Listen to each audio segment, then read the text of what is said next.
Kelola Sendang ini kan memang masuk sebagai sebuah proyek lanskap ya.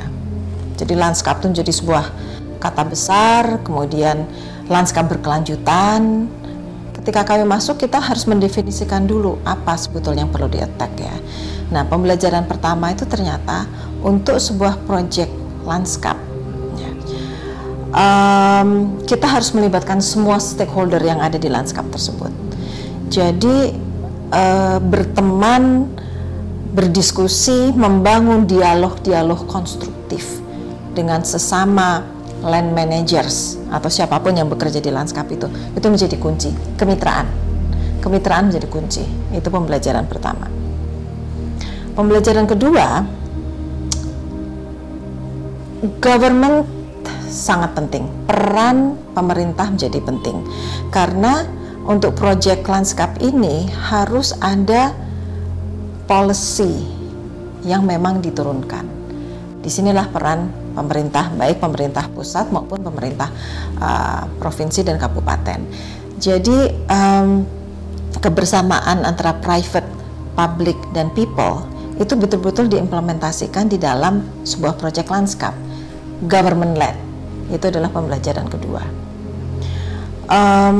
Kemudian pembelajaran ketiga adalah di tingkat tapak. Nah, di tingkat tapak ini yang memang bisa berbeda-beda karena tipologi dari kultur dan juga dari biofisik itu berbeda-beda. Sehingga intervensi di tingkat tapak itu bisa sangat lokal spesifik.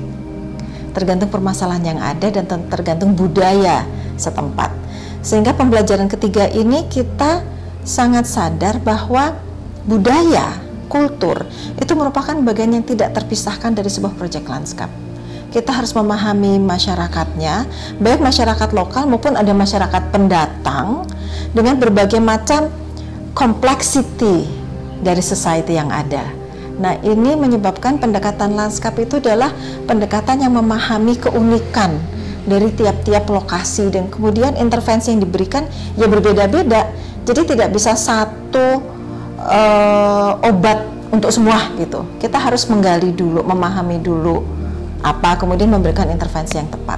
Di Sumatera Selatan ini memang lowland itu menjadi ya karakteristik dari Sumatera Selatan, terutama dalam kaitannya dengan proyek Kelola Sendang ya, memang kami bermain di dataran rendah. Nah, berdasarkan data yang ada, memang katanya 35% dari kawasan Sumatera Selatan ini adalah kawasan lowland tersebut.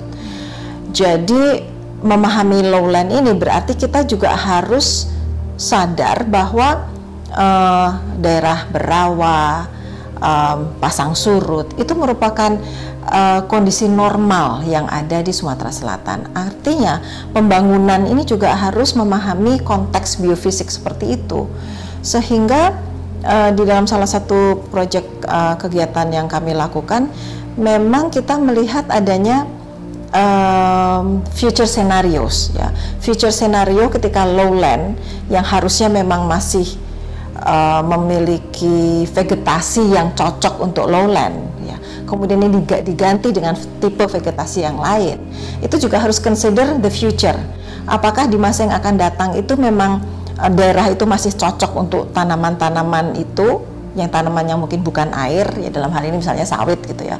Karena berdasarkan data yang diperoleh oleh Kelola Sendang, kami melakukan sebuah prediksi perkembangan banjir di masa yang akan datang, dan di situ terlihat adanya resiko banjir itu akan makin meningkat di masa-masa yang akan datang. Sehingga tata kelola air itu menjadi sangat penting di dalam pemahaman landscape untuk Sumatera Selatan, particularly terutama untuk proyek Kelola Sendang ini. Proyek Kelola Sendang harus berlanjut karena proyek ini pertama-tama baru 4 tahun, dan sebuah proyek lanskap itu ternyata berdasarkan teori yang ada itu minimal harus 20 tahun. Karena it's a long term, sebuah proyek landscape itu harus long term karena kita harus sampai kepada impact ya, dan itu memang belum terlihat ketika baru 4 tahun.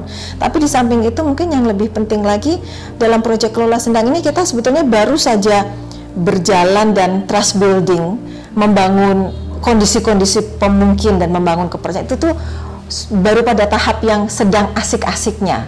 Sehingga ini kalau kemudian putus itu sayang sekali karena PR-nya masih banyak sekali yang belum selesai. Jadi kalau kita tadi ingin membuat sebuah model mengenai pembangunan berkelanjutan, ini baru di tahap awal sehingga harus dilanjutkan.